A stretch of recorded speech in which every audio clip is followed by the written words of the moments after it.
వినాయకుడి ప్రతిమలా మారిన 4000 మంది విద్యార్థులు. కర్ణాటకలోని కొప్పల జిల్లా గంగావతి తాలూకాలోని శ్రీరామనగరం విద్యానికేతన్ పబ్లిక్ స్కూల్ విద్యార్థులు వినాయక చవితి వేడుకలను విభిన్న రీతిలో చేసి అందరి దృష్టిని ఆకర్షించారు. ఈ పాఠశాలలో చదువుతున్న 4000 మంది విద్యార్థులు గణేశుడి భారీ ఆకృతిని ప్రదర్శించారు.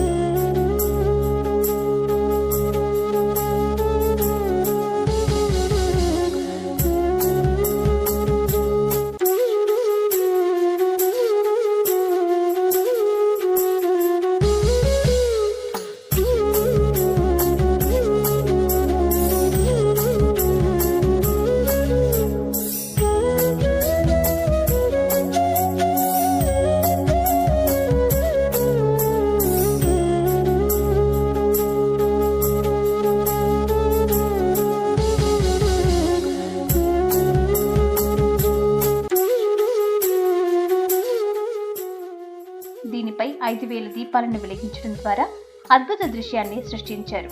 ఈ కార్యక్రమాన్ని సాయంత్రం వేళ డ్రోన్ కెమెరా ద్వారా పైనుండి చిత్రీకరించగా వెలుగుల కాంతిలో గణేశుడి ఆకృతి మరింత అందంగా కనిపించింది. విద్యార్థుల సమిష్టి కృషితో రూపొందించిన ఈ వినూత్న వేడుక అందరినీ ఆకట్టుకుంది. చూడ్డానికి మహా అద్భుతంగా ఉన్న ఈ వీడియో ప్రస్తుతం నెట్టింట వైరల్గా మారింది.